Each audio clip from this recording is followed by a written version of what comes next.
Greetings from and Billeri Sciences, New Delhi. I am grateful to the organizers for giving me this opportunity. I have nothing to disclose except we have very bright residents coming across the country. I would try and define liver failure and give some new advances and assessment of the degree of liver failure. This slide will tell you at 0 to 26 weeks. Hyperacute is within 1 week. The Japanese define liver failure ALF with 10 days, French and Chinese about 2 weeks, but most of us, UK IASL is 4 week for liver failure associated with jaundice and encephalopathy. The term of subacute is after 4 weeks with appearance of ascites or so, delayed onset may have encephalopathy, and ASLD somehow defines ALF till 26 weeks. Acute on chronic is also variably defined. Apostle defines as acute on chronic on an underlying chronic liver disease or cirrhosis within 4 weeks, while EASL and US define up to 12 weeks time. Beyond 26 weeks or in a patient who's already decompensated, they are separate. So let's look at the definition and what is the soil and what is the acute insult, that is the seed. In a normal liver, in 4 weeks, acute liver failure. Already decompensated cirrhosis, he gets an acute insult, further worsening of decompensation, sepsis, bleed, AKI, HE. That is a different natural course. A patient with chronic liver disease, F3, F4 fibrosis gets an acute insult, or a compensated cirrhosis known has an acute insult. They can present with several varieties, bleed, HE, ascites, HRS, sepsis, or combination. If you take just liver failure, then it is one variety where, first of all, jaundice or a hepatic insult has occurred, followed by ascites, which is acute portal hypertension. So if you want a homogeneous definition, then you will use ARC-ACLF, one single criteria. If you want a heterogeneous 27 variations, then you will use a Cliff definition. It could be cirrhosis with bleed, cirrhosis with HE without no jaundice. And if you use the end-stage liver disease criteria, that is the NEXELD, then you have an entirely different spectrum who are in ICU and decompensated liver disease. So we need to define clearly terms which can be used for interventions. Now, this is time 0, and if you have in a person who has 100% normal liver, he will have ALF. But if you have ACLF, let's say he's cirrhotic, he's gone by 20-30% of cell mass, an injury can lead to very rapid progression, but very often it can also recover. On the other hand, a decompensated cirrhosis may gradually go down. So you have to define in first 7 days whether you can bring back your patient. And this is the 7 days, which is the golden window time. And if you delay it, the patient may go down very rapidly to multi-organ failure or death and may need a liver transplant if he reaches in time.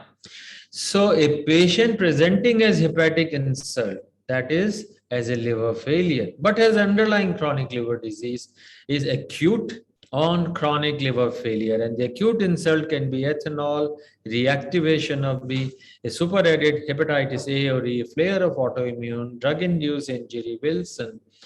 And the underlying chronic liver disease could be ethanol or B or C or NAFLD. And how do you define liver failure? Is jaundice above 5, INR more than 1.5, ascites and HE. And all this is because we have to assess for reversibility. Everyone doesn't have to die. So when you look at the two definitions of apostle and EASL, apostle will define a patient who has come with liver failure, and he has no SIRS or has SIRS but no sepsis. EASL Cliff will define when extrahepatic organ failures have come and already sepsis is part of it. And therefore, a fossil defines 6 to maybe 10 days earlier than what Cliff or EASL defines. How can you assess the severity? In ALF, you have something like King College criteria, but in the ACLF, you have four criteria related to liver, jaundice, coagulopathy, encephalopathy, and lactate, and one kidney, that is creatinine. So let's say your patient has come, he has a bilirubin of 18, he is in grade 1 to 2, he has a high INR, and he has a lactate which is high, but creatinine is still normal. He has no extrahepatic organ failure, all four are liver related. What will be his severity of grading? He has an ARC grade of 11. With ARC grade of 11, what will be his outcome?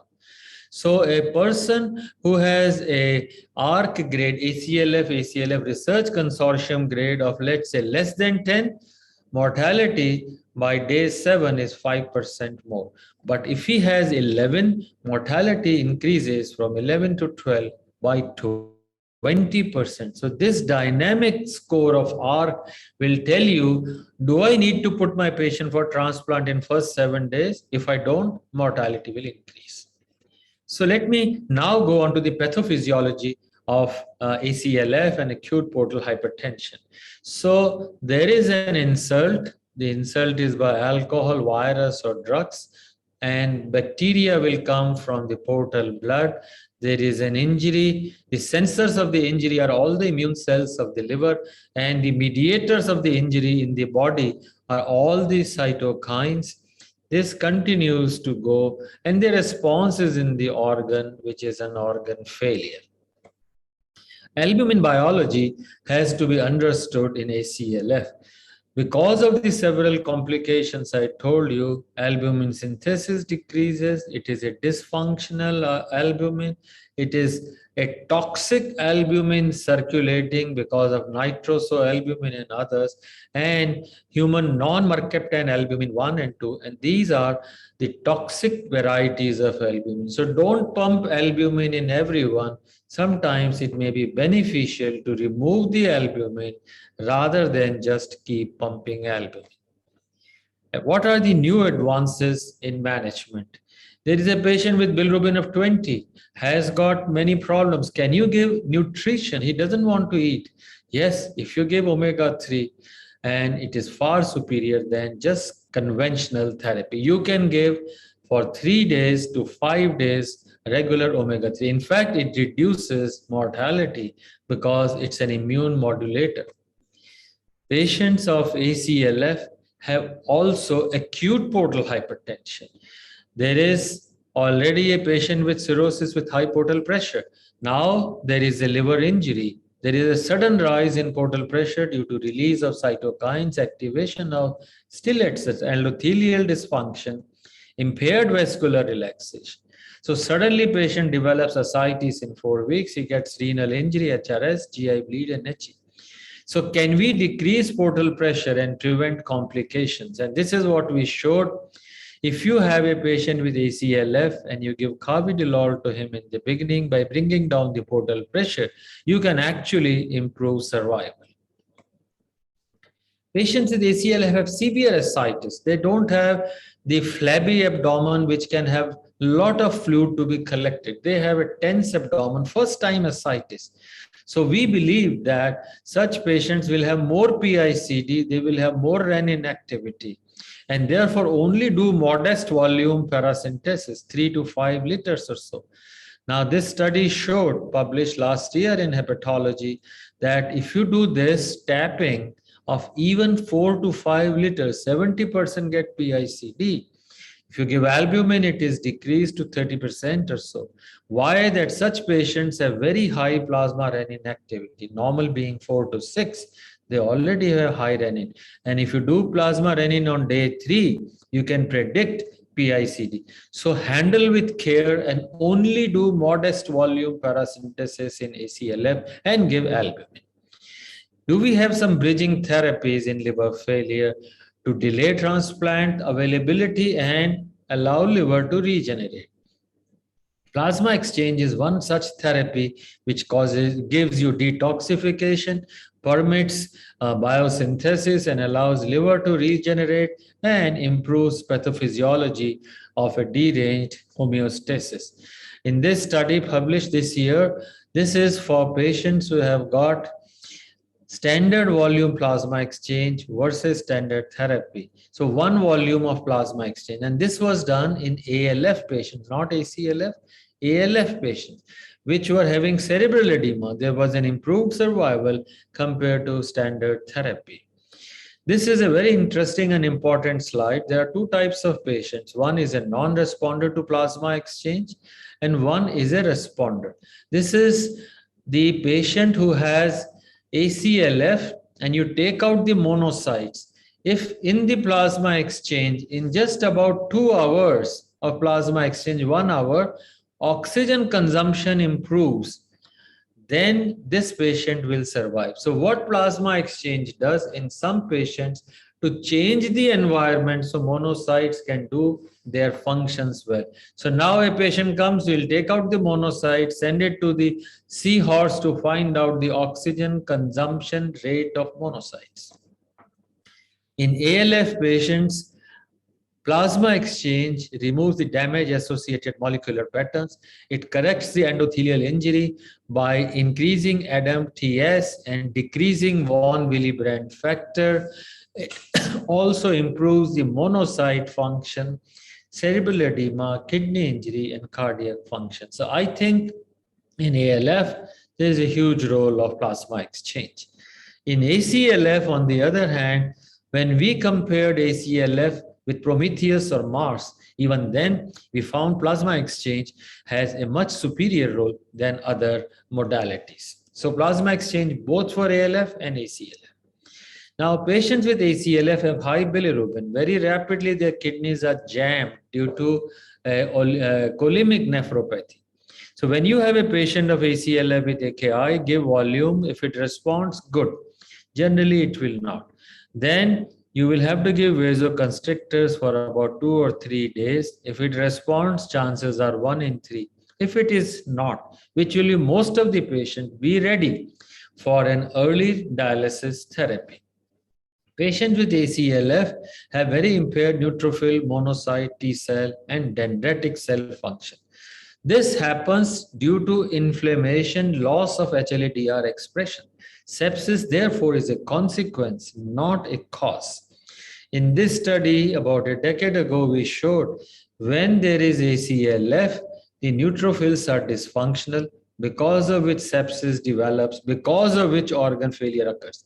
If you give GCSF, you improve dendritic cell functions, restore neutrophil function, you prevent sepsis and prevent organ failure.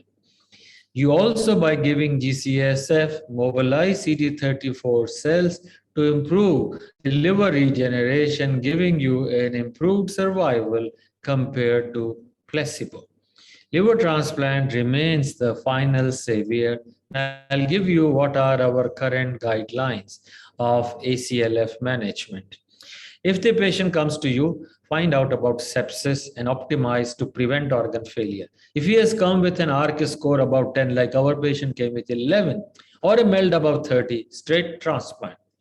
If the patient during the stay has an improvement in the ARC score, then medical therapy. But if it is worsening, then emergency transplant. But if it comes using Cliff SOFA definition, EASL definition with organ failures, extrahepatic organ failures, then you will have to first stabilize, do plasmapheresis, artificial liver support, and then take up for an emergency transplant. But if he's not improving, supportive care. Or if he comes with 4 or more organ failures, then only supportive care. We would like you to contribute to the ACLF by joining a consortium of 52 centers and 17 countries. With this, I want to thank you for the opportunity of sharing my experience at this prestigious APDW. Thank you.